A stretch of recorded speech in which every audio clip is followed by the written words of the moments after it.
How did you just do that? I'm a really good lawyer. Энэ дүрийг бид маш сайн мэднэ. Өдрийн цагаар хуйлж, харин шөнийн цагаар гэмт хэрэгтнүүдтэй тэмцэх Marvel Comics-ийн хамгийн алдартай супербаатруудын нэг Daredevil. Энэхүү дүрийн хамгийн чухал онцлог бол мэдээж харааны бэрхшээлтэй байдал.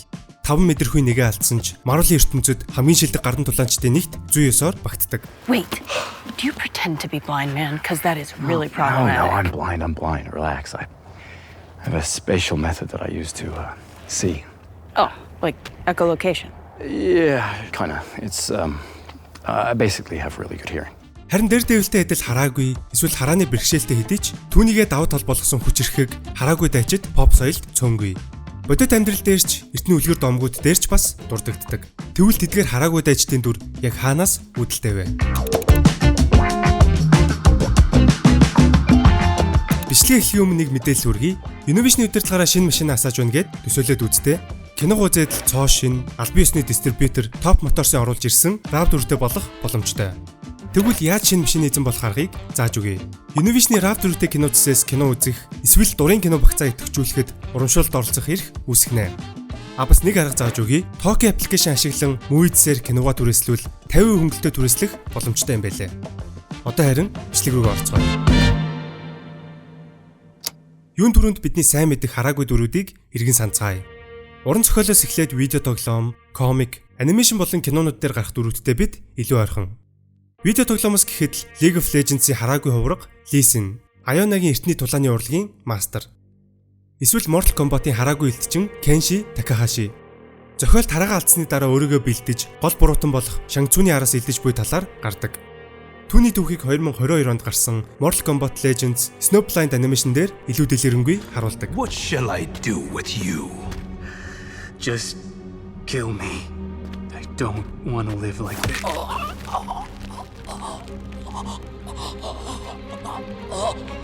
As you wish.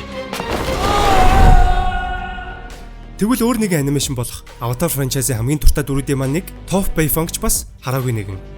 Earth Rumble 6-гийн үеэр сохор даримчин очтой байсан бяцхан охин. Your champion, the Blind Bandit!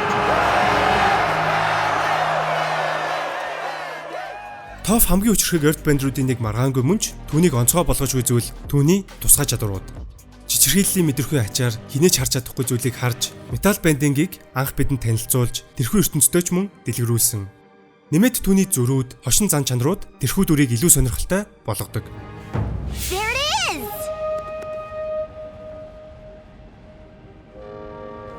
That's what it will sound like when one of you spots it. Цувралын 3 дугаар бүлэг дээр ангийг эзвээд Team Avatar Angel Iroh болохоор White Lotus-ийн талаар мэдэж тэдний байрлаж буй камп дээр очдгийг санаж байгаа бах. Энэ үеэр анимашн дээр гараагүй ч комик дээр гарсан нэг үйл явдал бол Toph болон King Boomy нар хин нь хамгийн хүчрэг Earth Band вэ гэдгийг үзэх гэж нэг эсрэг нэг тулддаг. Харамсалтай нь тэдний тулаан White Lotus-ийн байрлаж байсан кампд хитрхи их хохирол учруулж байсан тул тэдний тулааныг зогсоодог. Өөрөөр хэлбэл ялагч байхгүй. Бүүмийг бид хамгийн хүчирхэг Earth Band-руудын нэг гэдгийг сайн мэднэ. Нар хэртэлтийн үеэр ганцаархны галын ус аримтай тулдаж, омоошуг буцаан авдаг. Гэвч харааны бэрхшээлтэй бяцхан охин түүнтэй хүч тэнцүү тулдна гэдэг түүний ямар хүчирхэг сул талаа давуу тал болгох авьяаслаг Earth Band-р болохыг баталж байгаа юм. Нэмээд Star Wars Rogue One дээрх Chirrut Imwe, G.I. Joe-ийн сохор мастер, эсвэл бүр 2016 онд нээлттэй хийсэн Don't Breathe киноны гол дүрийн балер, сэжгийн үгэнгээд маш олон хараагүйч хүчрэг дүрүүд pop соёлд бүтээгдсэн. Эртний үлгэр домог зохиолуудад сохор хэдиж онцгой чадвартай дүрүүд мөн л байсаар ирсэн. Жишээлбэл Грекийн домогт гардаг хаанд 7 үеэрн зөвлөгч хийсэн хараагүй дүр Tarisas. Түүний харааг Zeus-ийн эхнэр Hera үгүй хийсэн ч Zeus түүний хариуд ирээдүг зүгнэх чадвар болон урт насыг бэлгэлсэн гэдэг.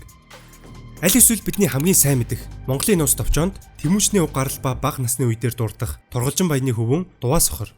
Хэдий духан дундаа ганц нүдтэй гэдэгч мөн л харааны бэрхшээлтэй дүрийн хамгийн том төлөөлөл.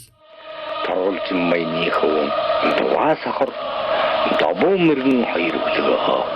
Дуваа сохор магнай дундаа ганц нүдтэй. Гурван нүдийн газрыг хараагүй. Тэгвэл одоо цагийн pop соёлд тэрхүү хараагүй дайчин гэх архетип үүсгэд хамгийн ихээр нөлөөсөн нэгэн дүр бол Японы хамгийн урт үргэлжилсэн кино цуврал Хараагүй элдчин Zatoichi.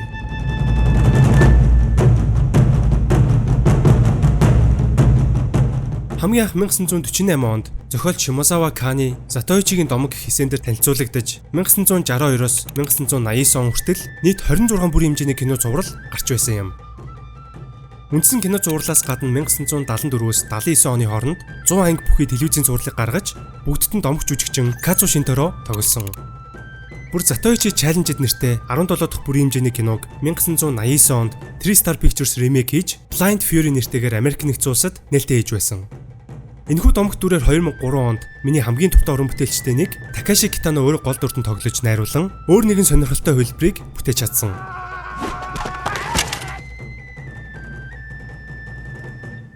Мөн тэрхүү киногоор Венецийн кино наадамд шилдэг найруулгаар мөнгөн арсан шагналыг хүртэл авч байсан удаатай. Үүнээс гадна өөр найруулагчдын хөлбөрүүд, тайзны жүжиг гээд маш олон төрлөөр Японд энэхүү дүрийг амьлуулж байсан. Затоичи бол Эдогийн Японд тосгоноос тосгоны хооронд ганцаар хэрэн хисч, бариач хийж амьдралаа залгуулan олсон мөнгөөр мөрөөдөө тоглох дуртай. その度私に取らせてもらえないでしょうかね。向こう口でね。一つお仲間入れてくださいな。ほう、てめえめくらでも壺くれんのか。ええ、私もヤクザの端くれです。 Гэвч аль бүртээ адал явдалтай учирч шудраг бусдад тэмцэх баатар, хүчрхэг элдчин. Магадгүй Японы кино урлагт гарсан хамгийн чадварлаг элдчдийн нэг. Хэдийгээр түүний хамгийн том сул тал хараагүй байдал ч гэлээ сонсох чадвар нь дээзэгтэй хөгжиж хинээс ч илүү ажиглах чадвартай, юу нь буруу, юу зөв болохыг хараатай хинээс ч илүү тод харж мэдэрч чаддаг. Тэрээр мөрөөдөө тоглоом тоглож, гинт хэрэгтнүүдтэй орооцолдох төгс баатар биш ч гэлээ өөрийн гэсэн дэг журмыг тогтоон түүнийгээ чандлан дагдаг нэгэн. Шудраг бус байдалтай үргэлж тэмцэж, энгийн иргэд нийгмийн эмзэг давхаргынхныг дээрэмчид харгас хэрцгий якуза нараас үргэлж хамгаалж тэдний өмнөөс зогсож чаддаг. Түүний төгс бус байдал нь өөрөө энэхүү дүрийг маш том амжилтанд хүрэхэд нөлөөлсөн. Харин Кацу Шинтарогийн бүтээсэн Затоичиг харахад One Piece анимын тэнгисийн цэргийн адмирал Фужитаротой олон талаараа адилхан. Мэдээж Эйчиро одоо энэхүү домогт дүрээс маш их санаа, үлгэрлэл авч Фужитарог бүтээсэн нь гарцаагүй. Кино уран бүтээлч Квентин Тарантино хүртэл Затоичигийн маш том фэн бөгөөд Kill Bill кинон дээр хүртэл референс болгон ашигласан байдаг. Мөн дан ганц дэлгэцийн бүтээлүүд ч биш, видео тоглоом, хөгжмийн салбарт хүртэл асар том нөлөөтэйг рэпер Denzel Curry-гийн Затоичи гэх дуунаас харж болно.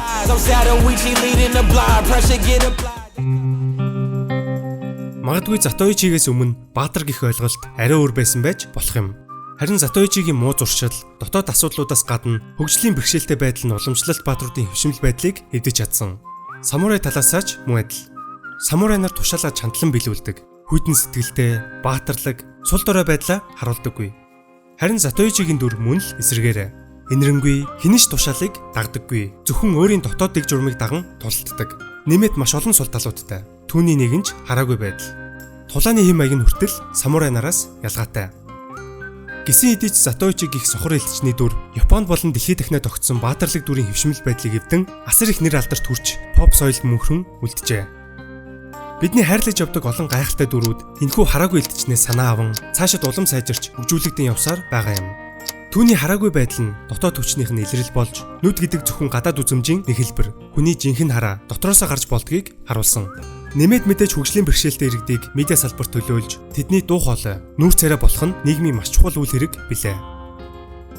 Бидний бичлэг таалагдсан бол лайк дарж, комент үлдээгээрэй. Цаашид манай бичлэгүүдийг тогтмол үзхийг хүсвэл subscribe дарахаа бити мартаарай. Дараагийн бичлэгээр уулзцгаая.